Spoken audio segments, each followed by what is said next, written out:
Morning, everybody, and welcome to Stippling Sunday. And last night we had a special episode of the Pontificators on RT Bears channel. In it, they had a closeout stream for Rob. His campaign, which is Death Raider, it's not doing as great as I'm sure he wishes it would have been. I wish it was better. I wish it was doing better. I don't know, because he said he doesn't have it listed under comic books. He has it listed under something else. So on Indiegogo, he may not be as much passerby traffic, because he has it listed under something else other than comic books to try to avoid the shadow banning. But that just shows where you really gotta be out there, and you gotta be going on every single stream you can possibly get onto, and not just get onto like one or two streams. You gotta get on like repeatedly get on different streams, so that way people can constantly be reminded. And the more entertainment you provide to people, in some ways with crowdfunding now, it's more about not just providing a great quality product for the backers to want to get. You got to provide them with entertainment, and that has got to be the hardest part. And I think that's where, very fortunately, Ethan, the Bros, Billy, Art, that's where they've been very generous in trying to do their best to help promote these guys, to get them. Now, what helps also greatly, which I've been looking, bear in mind, I am not a huge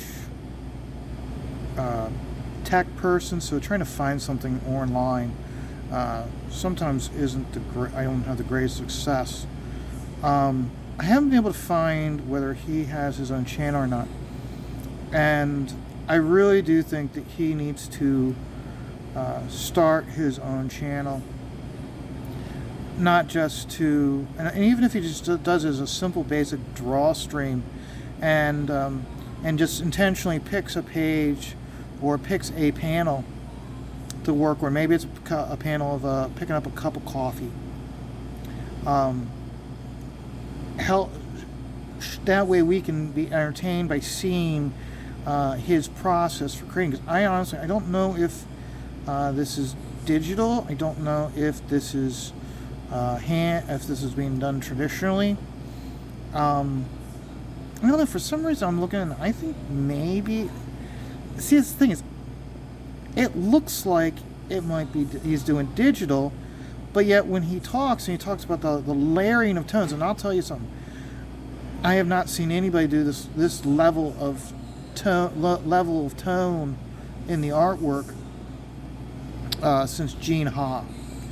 Gene Ha, if you really take a look, I mean, I had him Gene Ha, I saw him at Baltimore 2 years ago, and I had him sign his issue that he worked on of The Shade. And it turned out that after he did the pencils, he created using markers, like a color guide for the colors. Well, apparently he did such a good job that they shot it straight from his color guides. They never gave it to the colorist, but he didn't get paid for it. So, and that's one of the reasons why I'd really like to see a little bit of Rob's process, so we can see how he comes up with his images. Because I'll tell you something, I'm a big texture guy. Okay, I create the texture in Stippling, but if you look at my other videos, I talk about how I have to change the type of dots I'm putting so it creates a different texture on the page, for if it's a clothing versus it's a window versus that's supposed to be the black of night. You have to use different types of textures to get that feel. So I'd really love to know more on how Rob's process is, because in many ways, by doing a live stream showing you creating the artwork, you get a stronger sense of the quality of the level of the artwork you're getting, not just seeing the finished page, because I mean, let's be honest, the work that he's doing that I'm seeing so far is extraordinary, but I wish that I could see more, and the creative and even if he just starts off with doing short videos like I'm doing, something to really get. I mean, and the reason why I'm harping so much on this is because I really do want this book to be successful.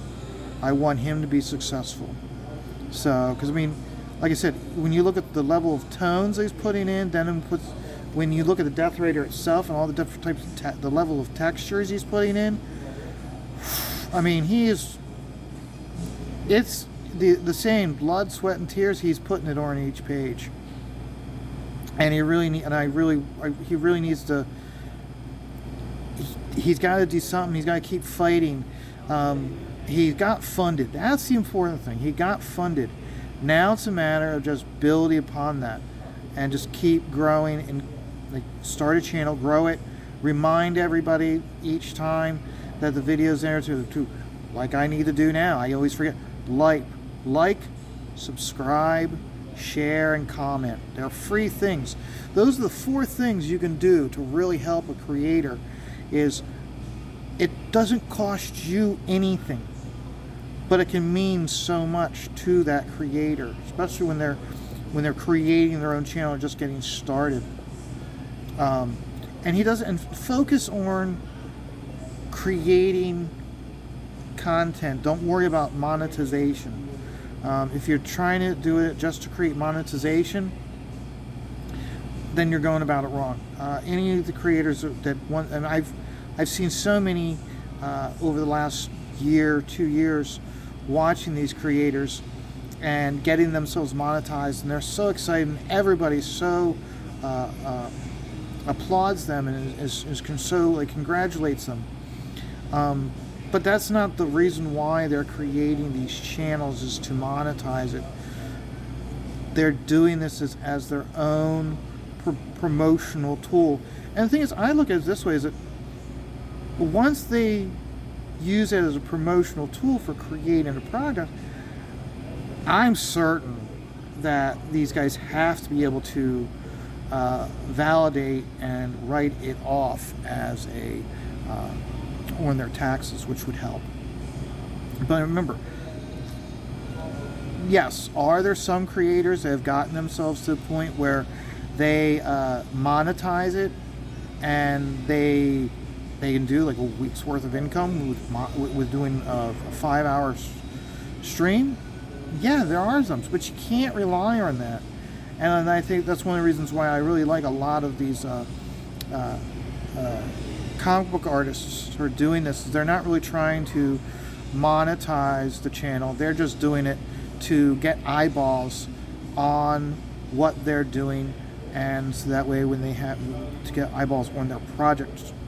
One person I really think about, who I'm curious as to what his end game is. I'll confess I don't watch it a whole lot. Is Richard Friend. Richard Friend.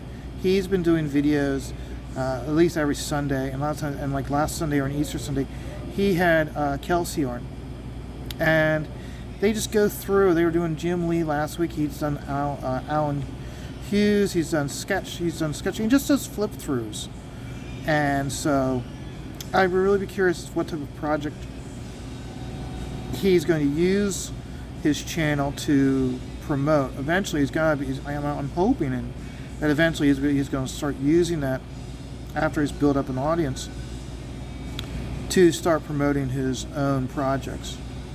So, and that's where, again, I want Rob to succeed. And that's the reason why I really wish, if he hasn't started a YouTube channel, to start doing one. And just, even if he's not certain in the beginning, just start doing a video or start streaming with get other creators on that would be willing to just be kind of like help him get established in the streaming world. Because like I said, it's when you are doing this stuff, it's not just about creating the images. It's creating content to curtail a audience of backers, of an audience that will potentially become backers. So then on top of that being a closeout stream for him, it was also a launching for Clint Holinsky. Clint Holinsky, I was introduced to him because he was doing Pirate Girl with Mandy Summers. And I didn't know at the time, basically he was refurbishing an old project that he'd worked on and basically recycled it and updated the artwork with assistance of Mandy, probably with like story idea and dialogue. And he's doing a new type of book. Most of the stuff he's done since he's really come forward in CG is he was doing like titty books, and he jokes and he refers to them as titty books. Okay, he is doing a book called The Superiors, which has that classic 80s 90s superhero vibe of a variety of characters like the Justice League, dynamic stories and conflict of the Avengers, along with the various art styles of that era. And it has a severe superhero vibe. In fact, he has such a pantheon of characters for this book. He's going to have a Who's Who section or a Who's Who book provided in his campaign. And I'll be honest with you, I was kind of sitting on the fence going, do I really want to back this? I'm not really sure. But as soon as he mentioned Who's Who in his campaign, and then he was talking about it on the Pontificators, why? Because I put in the chat, tell me more about the Who's Who. And so, having such a large pantheon of characters, he's creating his own Who's Who section. And I've always loved Who's Who. When Who's Who came out, the DC Who's Who, I remember that really like oh my god, who are all these characters? I only know of this character and this character, but this book has a whole slew of characters I've never heard of before. Oh my god, who are all these characters? And I'll tell you, I'm a sucker for that. I'm a sucker. And it just shows how we can buy in to great stories and storytelling ideas by give us a splash shot of the character. If it's like Who's Who, give us some background shots of the character behind the main shot, and then just give us a brief synopsis of the history of the character, a baseline of what their powers are and their stats. That's really all you need. And when you get that, it's like, oh my gosh, it makes you want, if it's done well, it makes you crave more. You want to know more about these characters. More so than what Clint's doing, because remember, Clint's just doing he's not doing 25 books. He's not doing 25 issues on each character to tell his story. He's jumping straight in, telling his story. So it's like, well, who all are all these other characters? And it gives you, when it's done right, you're going to have that sense of how you felt like when you're done reading this Who's Who, that you almost feel like you just read 10 years worth of comics created by Clint. So, again, he's got me. I haven't backed it yet. I gotta wait. I gotta look at my finances, but I can that is definitely a book on my radar that I definitely want to get. And in the past with Pirate Girl 1 and Pirate Girl 2, all I did was just backed it at the entry level of $25. For what he's doing, it looks like it's a $75 tier that I'm going to be going for. Yeah, I think Clint's got me. I love that stuff, and I think about how Ethan has become the master of how do you maximize your work? How do you take one image and use it 5 different times, create 5 different products to entertain your fans?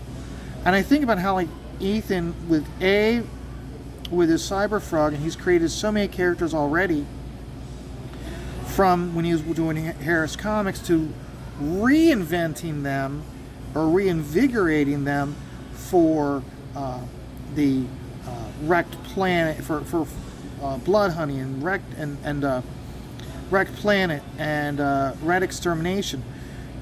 And not just the characters he's already created, but the new characters he's creating. That it's going to get to the point where I can see Ethan having as an add-on his own encyclopedia book about that. I think about how Ethan has put so much work into world building with this, but he just focuses on one little area. Here's Philly. You cross over the river into Camden. You got Marlton. You got the Pine Barrens. It's just really close to Philly. But what about the rest of the United States? What about the rest of the world? How? Because remember, not all 10%. He said 10% of basically humanity's been wiped out. There's only 10% of humanity left in this world. Well, that 10% is not all living in Marlton, New Jersey. Okay, they're going to be spread out. So it's one of those where it's like, I think about how, like, the way where I live and how yeah, you can see where there'd be little pockets and little hamlets of people surviving, and how you see a decimated development, but then you take a closer look and it's one of those developments where, like, you have your older houses and then you have your newer houses, and how it's like you look carefully and how, like, some of these older houses aren't completely decimated and destroyed, and wait a second, look carefully at that one newer house. It looks like the top and the sides are all caved in and dilapidated, but take a closer look, you go around the back of the house, here these people have converted the basement. It was already a house with a live-in basement. Here they've converted it into their house and their home. And the next door house, which looks like almost identical to it, how that finished basement has been converted into a food cellar. And the house adjacent to it, the garage is in good shape, and you notice how the parts that want to be protected are all red. So you think about it. I'm just giving ideas of a different part of the different part where people survived, and Ethan has the ability to create a huge dictionary or encyclopedia of all of his characters, and maybe he gets to the point where he starts licensing it out for other people to create other their own stories of survival in other parts, like central Pennsylvania, North New York, South Carolina, North Carolina, the swamps, the Everglades of Florida. There's people surviving back there where we made fun of those redneck hicks, but now they're the only way but they are the leaders of mankind's survival in this world, because they've already knew how to survive with almost nothing. So I think about how Ethan can create he could take images that he's already created and create his own dictionary with its own encyclopedia with, like, histories of all these characters before the invasion. So we don't need that way he doesn't have to spend so many pages talking about this person before or how they came to be during or after, you have an encyclopedia that fills in their backstory for you so you can stay to the heart of the story without having to be deviated away. And he just uses the spot illustrations they use for like the last like 2 books or 3 books of a certain character. He's already established he's having a pantheon. He's creating a pantheon of characters. He made a reference of how he needed a black character, and then he looked at the pages and he was like, "Wait, I forgot. I have Eric July here that I created as a character, as a black character in my book. So now I can work on his backstory." Because I think, if I remember correctly, Eric July is actually the father of the one black kid who's autistic. Which again, I want give us that encyclopedia full of all those characters, and that's what Clint is doing for us. Clint is creating an encyclopedia section of his book, so we get a sense of who all these characters are prior to the book even beginning. So when we go in there, and we can really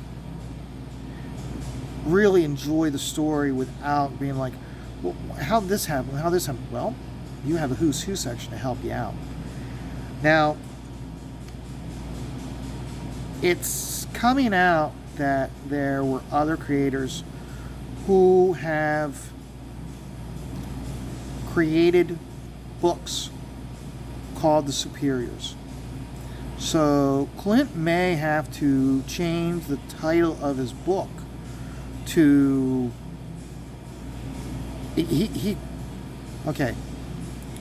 he may not be able to have it just called The called Superiors or The Superiors, because of other people already publishing under that and copyrighting it. He may need to change it. Maybe not change the name of the team, but he's gonna have to change it to Infinite Wars Across Time, The Superiors. He's got to add more to it. Think about it this way: how you can do a Conan book because it's an open IP, but you can't use the name. You can't use the word Conan because it's copyrighted by a certain publisher. Dynamic Comics, they have the licensing for Black Terrors. That's the reason why Von Klaus has his title Terror in the Trenches, because he can't use the Black Terror in the name. Okay, he's using the Black Terror character, but he can't use it in the title of the book. He can use it in the comic itself, but not in the title. So I think Clint's going to have to rework that so he can maintain momentum and without losing people or having to scratch the whole idea. More importantly, he's put a lot of work into the various title fonts, so he's going to need to definitely do something so he can maintain that title font, but change it just enough so that way he doesn't have to worry about legal issues. So no, I mean, and Von Klaus's book, Terror in the Trenches, it's getting down to the line. He just got the vials in. He had the little miniature vials of the fear gas that the Black Terror inhales. So it's pretty soon he's going to get the book, and once he's got the book, most likely the campaign gets taken down. So if you have not backed Terror in the Trenches, do it. You have the opportunity in Terror in the Trenches to back Monster MD. You also have the ability in that book to get the dossier files. Now, I would definitely advise you to get the dossier files. And who knows? He said that only the winner of the TIT contest, Terror in the Trenches art contest, only the winner gets their book, gets their artwork in the book. I don't know. Maybe other people get it in. Maybe not. I don't know. But I would still definitely check it out. Remember, time is running out. You don't want to miss out on it. It's been a very successful campaign for him, and I congratulate him on his success. Remember, he did the same thing where he was he streams on his own channel. He gets on other people's channel on a regular basis, and he's created quite a name for himself. And so anybody who's really putting the effort in, I want them to succeed, and I want Rob to succeed. So I would hope that if you've not checked out Death Raider, I would ask you, please check out Death Raider. And it's check it out. I think you're going to really enjoy the artwork. I think you're going to enjoy the story. It's got a beautiful woman in it who helps out the Death Raider, and remember he's fighting like a military economic complex, and the Death Raider is a suit of armor the main character wears. So please check it out, and even if you find that it's not your specific cup of tea, like and subscribe it, because there are going to be other people out there who are probably going to want it, even if you don't. So remember, like this video, subscribe this video, sub to it, share it. There are 4 free things that you can do that's going to help him out, just like it's going to help him out. And remember, life is stressful. Just take it all one dot at a time.